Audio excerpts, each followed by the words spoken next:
Olá pessoal, bem-vindos à Medcel. Hoje nós vamos estudar as valvopatias, ok? Bom, as doenças valvares, na verdade são afecções bem frequentes na nossa prática clínica. A gente encontra vários pacientes que têm algum probleminha na válvula mitral, na válvula aórtica, só que, da mesma forma, são afecções muito heterogêneas.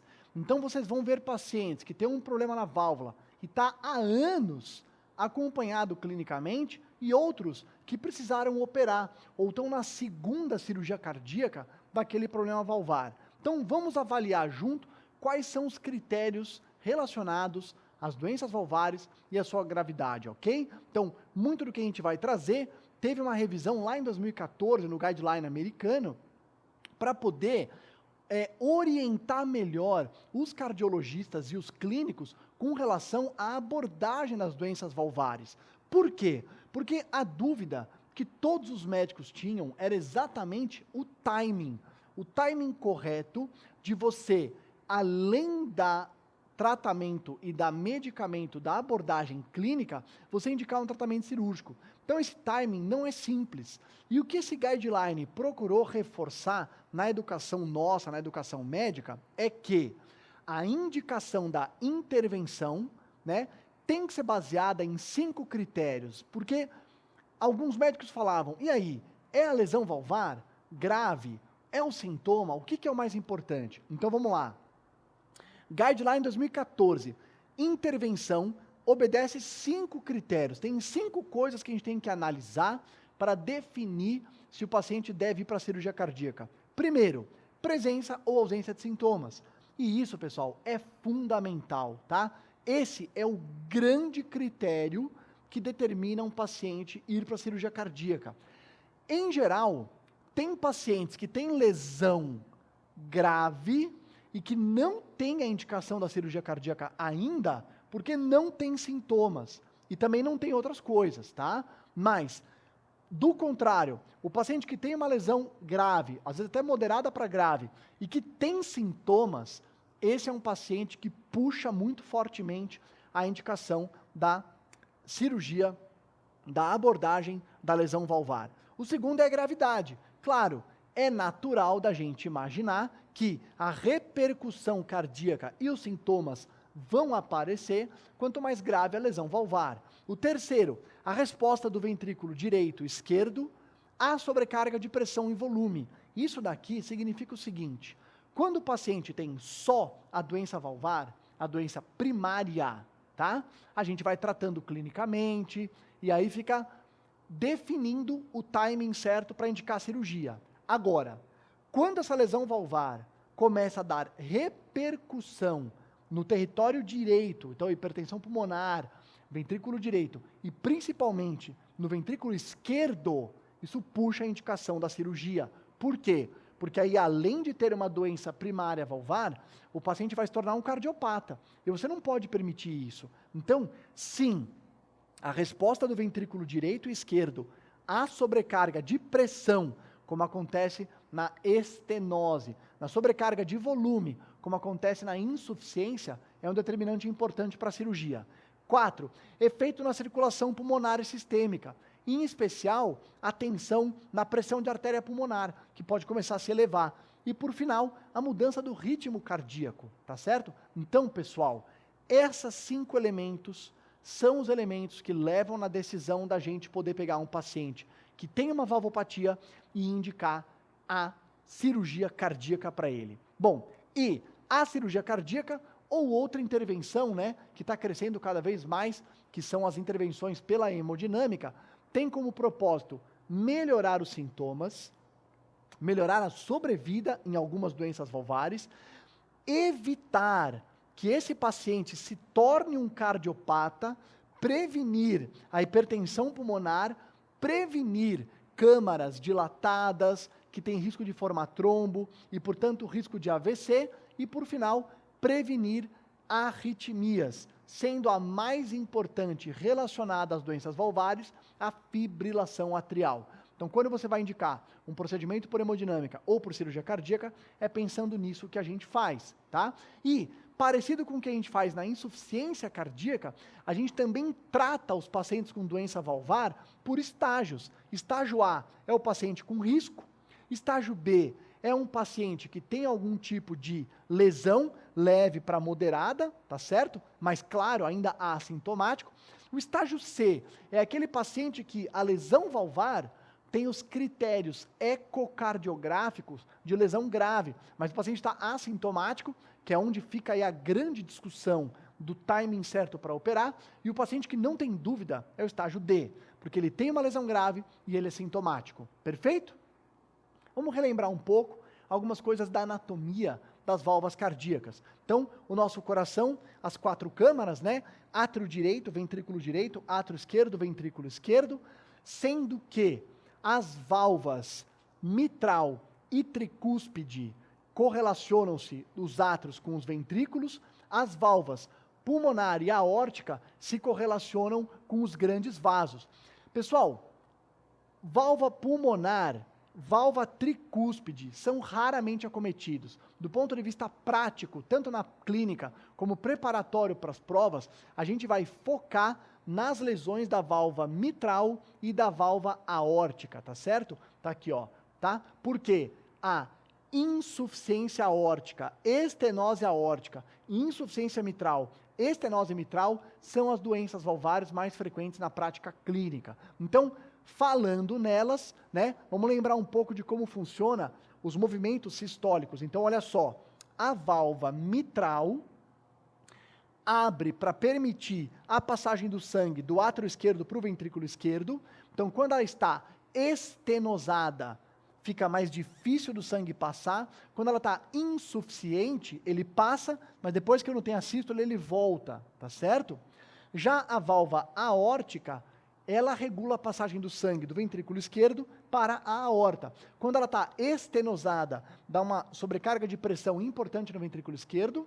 Quando ela está insuficiente, ela permite que o sangue vá, mas o sangue volta também, então aumenta muito a sobrecarga de volume para essas câmaras. Perfeito? Vamos começar falando da válvula aórtica.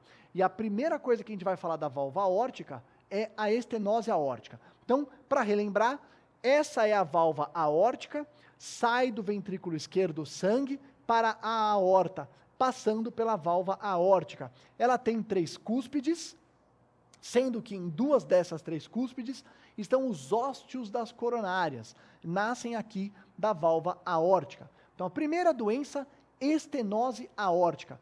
Critérios essenciais para a gente pensar em estenose aórtica, né? Primeiro, angina, dispneia e síncope é a tríade clássica da estenose aórtica. Então, um paciente, quando tem estenose aórtica grave e sintomático, o que ele tem de sintomas? Angina, dispneia e síncope. Questão de prova, desses 3, qual é o associado a pior prognóstico? Dispneia. Cuidado porque alguns acham que é angina, né? Por lembrar da doença coronariana, outros acham que é síncope, porque o desmaio, ele é traumático, né? Clinicamente, mas olha só, dispneia. Então, o paciente tem estenose aórtica. Quando ele desenvolve dispneia, é o critério de pior sobrevida, portanto, tem que operar. Além dos elementos essenciais ao diagnóstico, eu tenho na propedêutica cardíaca o sopro sistólico, auscultado no foco aórtico, irradiando para as caróticas, um sopro em diamante de ejeção, e o ecocardiograma, que vai fechar para a gente o diagnóstico, tá certo? Causas de estenose. Pessoal, sempre as estenoses têm muito menos causas que as insuficiências, tá? Causas de estenose. Primeiro, válvula aórtica bicúspide congênita, então é uma doença congênita que lá no futuro o paciente pode ter estenose aórtica. A estenose aórtica congênita por si só, a criança nasce, mas isso aqui é um capítulo da pediatria, da cardiopediatria. A febre reumática, interessante, febre reumática pode dar qualquer lesão valvar em qualquer válvula. Então, pessoal, sempre que tiver febre reumática como causa de uma lesão valvar, ela está certo. Claro que quando a gente lembra de febre reumática, a gente lembra mais da válvula mitral e da estenose mitral, mas ela pode dar lesões na válvula aórtica e qualquer lesão, estenose ou insuficiência. Então tá lá. E aqui, por último, que eu pulei, a degeneração. Por quê? Porque é o que a gente mais vê clinicamente. Os pacientes vão envelhecendo e desenvolvem estenose aórtica, tá certo? Então, faz parte do processo de envelhecimento. Aqui é uma figura de uma válvula aórtica bicúspide. Olha que interessante. Essas duas cúspides estão coladas, né? Aqui eu tenho só uma cúspide de cima e uma de baixa, seria a válvula aórtica bicúspide. Fisiopatologia. Se eu tenho o estreitamento do orifício, o sangue que sai do ventrículo esquerdo tem mais trabalho para ir para a aorta, portanto, hipertrofia ventricular esquerda, né? No quadro clínico, sinais e sintomas, a tríade da estenose aórtica, angina, síncope e dispneia, tá certo? Achados auscultatórios, que a gente vai ver no próximo slide, e uma coisa interessante chamada pressão arterial convergente, né? A pressão sistólica e diastólica fica com valores próximos, por conta da redução do fluxo. Na ausculta cardíaca, sopro sistólico rude de ejeção, ok? Melhor percebido no foco aórtico, irradiando para a carótida. Então, vamos lembrar, olha o foco aórtico aqui, no tórax do paciente, tá certo? Você coloca o estetoscópio, é o primeiro foco de ausculta em geral, e ele irradia para as carótidas e é típico da estenose aórtica. O pulso carotídeo, na propedêutica vascular, quando você palpa o pulso, tem um nome em latim que cai em prova de vez em quando, chama parvo e tardus, né? Por quê? Porque ele é um pulso com uma amplitude mais baixa e um volume mais tardio. E esse é o fonocardiograma, né? Que é o desenho da ausculta da estenose aórtica. S1 é a primeira bulha, S2 é a segunda bulha. Então é um sopro em diamante, um sopro de ejeção sistólico da estenose aórtica, ok? Bom, exames, eletrocardiograma, todos os pacientes vão ganhar, raio-x de tórax, vamos falar algumas considerações, e o ecocardiograma que vai dar para a gente o diagnóstico da lesão valvar. No caso da estenose aórtica, alguns pacientes têm indicação do cateterismo, principalmente aqueles que vão ser planejados a cirurgia, e 30% dos pacientes com estenose aórtica têm concomitante a doença arterial coronariana. Esses são os critérios do ecocardiograma para a gente classificar a estenose aórtica como grave. Então, um deles, a velocidade do fluxo. Claro, quanto mais estreito vai ficando, igual aquela mangueira de jardim, maior a velocidade do jato, do sangue. Então, a gente chama de estenose grave quando a velocidade do fluxo de sangue é acima de 4 metros por segundo. O gradiente que se forma entre o ventrículo esquerdo e a aorta, acima de 40 milímetros de mercúrio, e a área valvar está menor do que 0,8, em alguns livros, menor do que 0,6. O eletrocardiograma, pessoal, vai ter critérios de sobrecarga de ventrículo esquerdo. Antigamente, a gente falava hipertrofia, né, do ventrículo esquerdo pelo eletro. Mas a gente viu no eletrocardiograma que ele não é muito bom para separar hipertrofia de dilatação. Então a gente chama de sobrecarga de ventrículo esquerdo. Mas a gente sabe que nesse caso é por hipertrofia. E uma das pistas do eletro é o aparecimento do strain do ventrículo esquerdo, né? Que é a onda T, lá em V5, V6, invertida. É o strain do ventrículo esquerdo, típico de um paciente com sobrecarga de pressão. Essa é uma foto de uma válvula retirada de uma cirurgia cardíaca, mostrando toda a degeneração, toda a alteração da anatomia que levou esse paciente a ter estenose aórtica.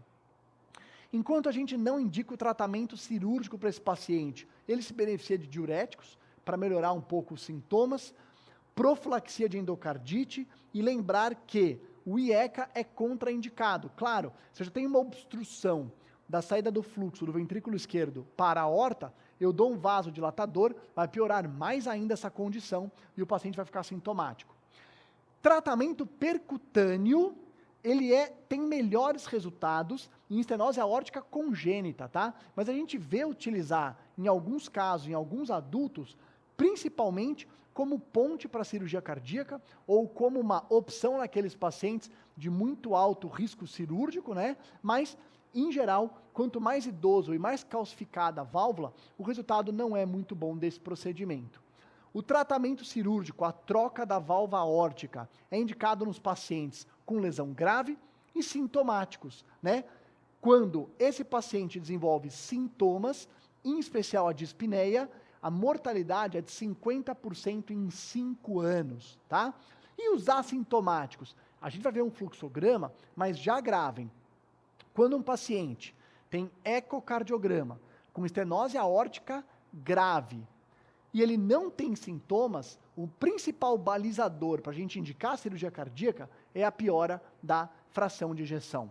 Essa é uma foto de uma prótese biológica e uma prótese metálica. A gente fala disso um pouco mais no final dessa aula, mas a prótese metálica dura para sempre, só que tem o risco de formar trombo, então eu tenho que usar anticoagulação. E a prótese biológica, eu não preciso usar anticoagulação, mas ela tem uma duração mais limitada. E esse é um fluxograma muito legal de mostrar para vocês. Vamos começar daqui, ó. O paciente tem uma estenose aórtica. O ecocardiograma com critérios de grave, importante. Se ele tem sintomas, né, a tríade, ó, dispneia, dor torácica ou síncope, classe 1, cirurgia cardíaca aqui embaixo, ó. Acabou. Acabou, não tem o que discutir. Ele tem uma válvula aórtica importante e tem sintomas. Aonde vem as grandes discussões? Quando ele tem uma válvula aórtica com estenose importante, mas ele não tem sintomas. Ele está assintomático. Lembra que eu coloquei lá como lembrete? O principal balizador, diminuição da fração de ejeção. Se ele começar a ter diminuição de fração de ejeção, também é classe 1, ó, vai para a cirurgia. Mas não. Vamos pensar que a fração de ejeção dele está normal. Ele não está tendo disfunção cardíaca. Aí eu posso ver outros indícios para pensar se ele tem benefício de operar. Um deles, teste ergométrico com sintomas ou hipotensão. Já que ele não tem sintomas espontaneamente, será que no teste ergométrico ele faz sintomas? Se sim, é 2A como indicação, mas está certo indicar cirurgia.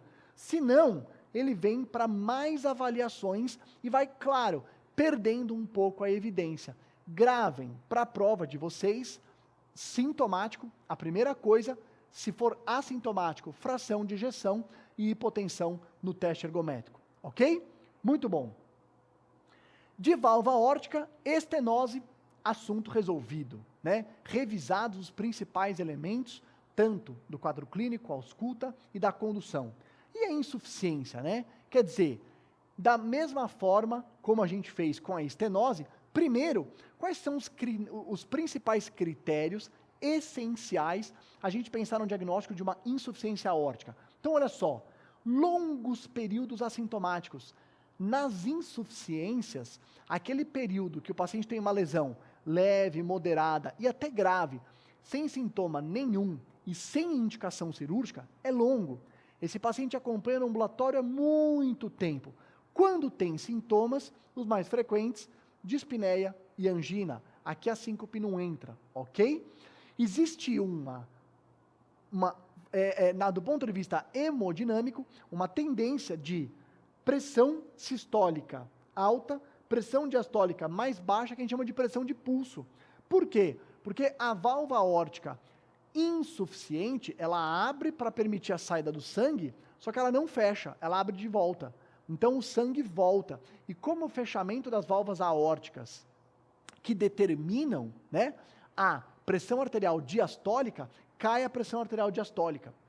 Como o sangue sai para a aorta e volta para o ventrículo, eu tenho dilatação do ventrículo esquerdo, né? E depois de um certo tempo, vou ter um pouco de hipertrofia. E o ecocardiograma vai dar o diagnóstico para a gente. Então aqui, olha, seria no ventrículo esquerdo, o ecocardiograma demonstrando o refluxo quando a válvula está fechada, fechando o diagnóstico.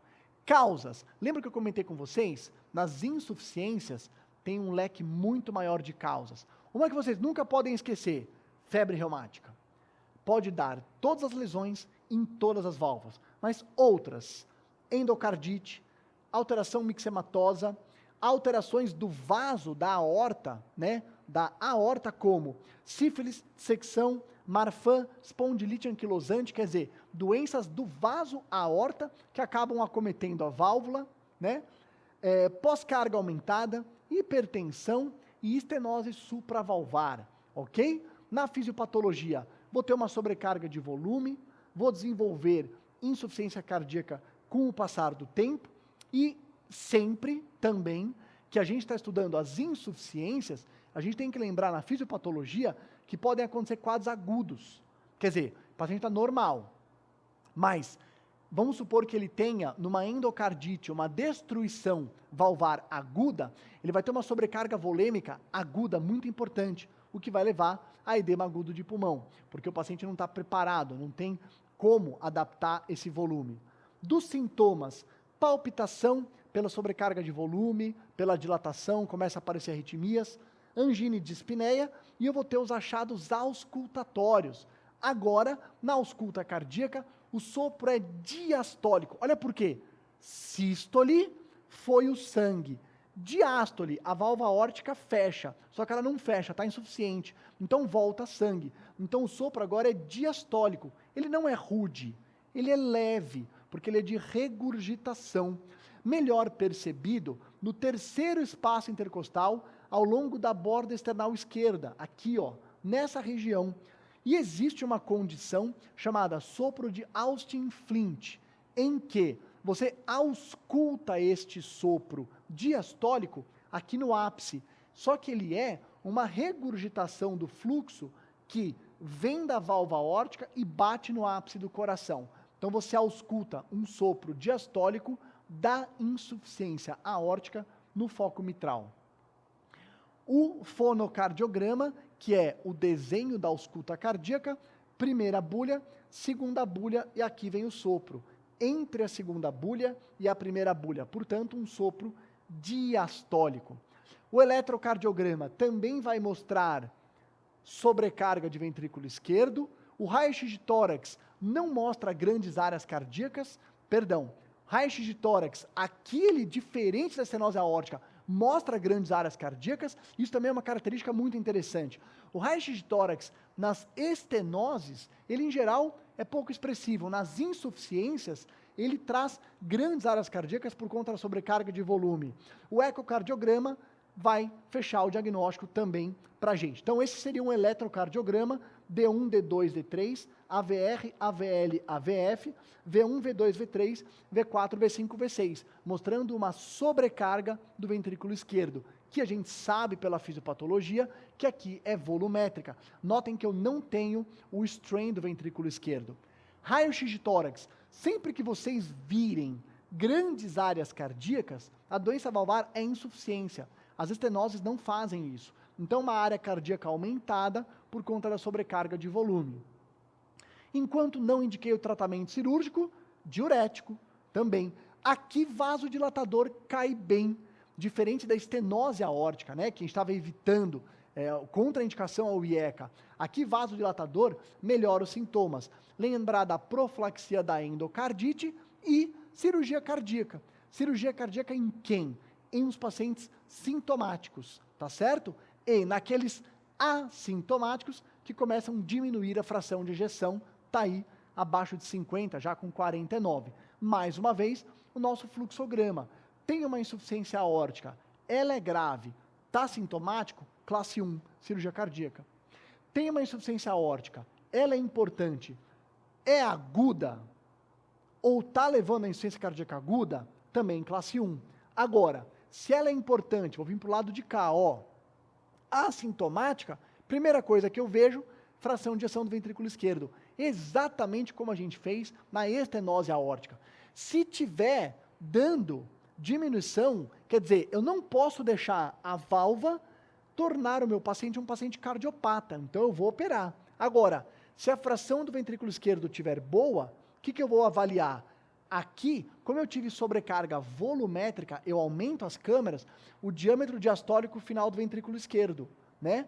Quando ele está aumentando, eu começo a ter indicação também para poder intervir nesse paciente, tá certo? Se não, você vai avaliando os outros critérios. Mas lembrem, pessoal, o mais importante do ponto de vista clínico, assintomático, não permitir que ele vire um cardiopata. Ok?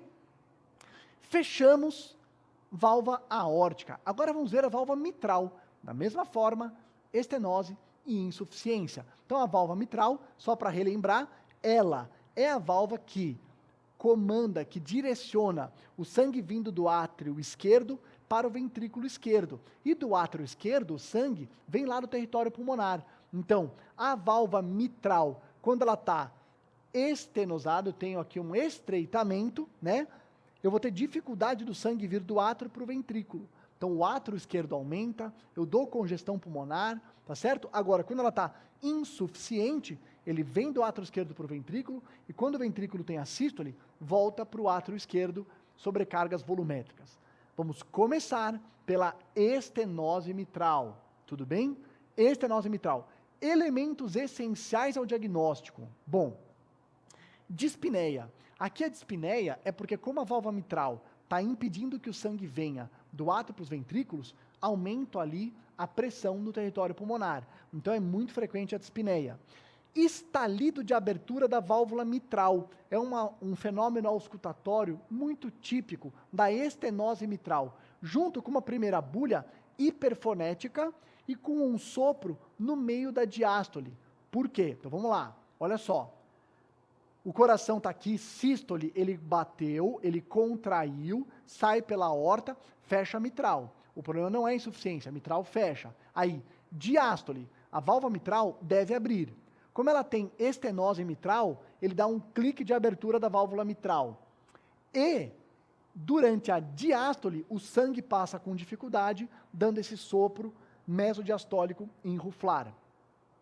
Por conta da válvula mitral estar entre o átrio esquerdo e o ventrículo esquerdo, é na estenose mitral que eu tenho as grandes sobrecargas atriais esquerdas. O átrio vai crescendo, e pelo átrio ir crescendo, ela é a fonte de aparecimento de fibrilação atrial. Então esses pacientes têm muitos casos de fibrilação atrial. No raio-x, a área cardíaca está normal. Eu não tenho aumento do ventrículo esquerdo, porque eu não tenho sobrecarga de volume, mas eu tenho achados radiológicos de aumento do átrio esquerdo, a gente vai falar deles depois. E o ecocardiograma dá para a gente o diagnóstico, ok? Então aqui está a estenose da válvula mitral, dando a dificuldade do sangue de vir aqui do átrio e ir lá para o ventrículo.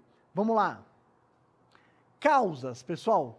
Bom, aqui na estenose mitral é muito fácil. Eu tenho uma causa, febre reumática. Ué, mas eu tenho vários pacientes que eu atendi com estenose mitral e que não disseram que eles tinham tido antecedente de febre reumática. Pessoal, virtualmente, todo paciente com estenose mitral teve febre reumática, apesar de 50% dos pacientes negarem história prévia da doença. Tá legal? Então gravem isso. Estenose mitral é doença vinda, é alteração da válvula vinda da febre reumática. Bom, a área normal da válvula mitral é de 4 a 6 centímetros quadrados, vai piorando e surgindo o gradiente quando ela está menor que 2, e a grave é menor do que 1,5. Eu tenho períodos assintomáticos, mas logo vem dispneia, por conta da congestão do território pulmonar, vem palpitações por conta do aumento do átrio esquerdo e alterações do ritmo cardíaco e até aparecimento da fibrilação atrial, e eu posso ter angina também. A ausculta cardíaca, que é típica, a gente falou, é um sopro diastólico, né, porque acontece na diástole, a abertura da válvula mitral. Tem uma primeira bulha hiperfonética por alteração ali da estrutura da válvula e o estalido de abertura na válvula mitral. Então, esse aqui é o achado típico quando a gente coloca o estetoscópio no quinto espaço intercostal, na linha hemiclavicular esquerda, foco mitral ali, você ausculta, né, o estalido de abertura, uma primeira bulha que está um pouco mais hiperfonética e o sopro diastólico enruflar, tá? Eletro, eco e o eco. Vamos lá.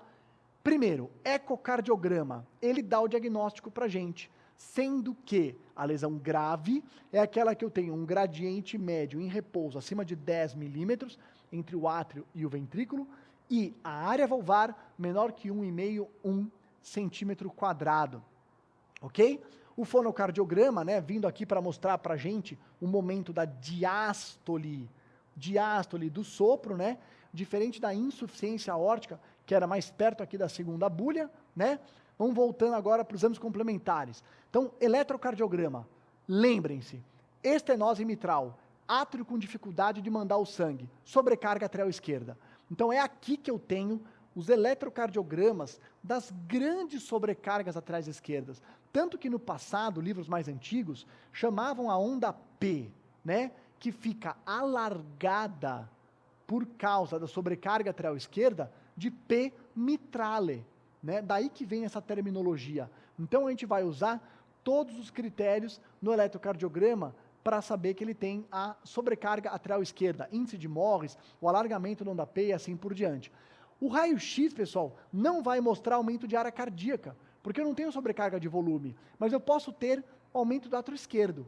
Vamos se lembrar, como é que eu vejo aumento do átrio esquerdo no raio-x de tórax? Chama-se sinal da bailarina. O que é sinal da bailarina? Eu tenho a traqueia, brônquio fonte direito e o brônquio fonte esquerdo elevado. Então, o sinal da bailarina é a elevação do brônquio fonte esquerdo, porque o átrio está lá atrás, mas na hora que ele aumenta, ele eleva o brônquio fonte esquerdo. Isso cai em prova, sinal da bailarina. O tratamento clínico, diuréticos, para todas essas doenças valvares. Agora, beta-bloqueador. Beta-bloqueador a gente não falou antes, e ele é muito importante na estenose mitral. Olha por quê. Se eu tenho aqui em cima o sangue no átrio, e ele está com dificuldade para encher o ventrículo, quanto mais tempo diastólico você tiver, mais ele drena o sangue do átrio. Se ele drenar bastante sangue, eu tenho menos sintomas. Então, por que a gente dá beta-bloqueador? Para diminuir a frequência cardíaca e aumentar o tempo diastólico. Em contrapartida, quanto mais taquicárdico tiver esse paciente, pior ele vai se sentir, porque diminui o tempo diastólico, diminui o tempo para encher os ventrículos. Então é fundamental o beta-bloqueador, lembrar da profilaxia de endocardite.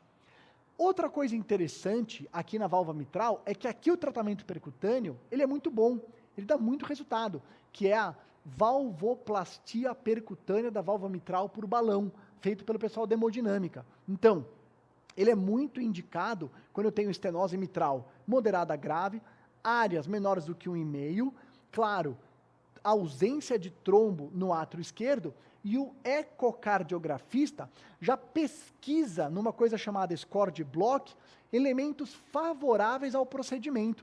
E olha aqui o procedimento, ó, vem aqui um cateterismo, né, um catéter insuflando um balão que vai corrigir a estenose mitral. Tratamento cirúrgico. Também aqui o cirurgião pode fazer uma comissurotomia, né?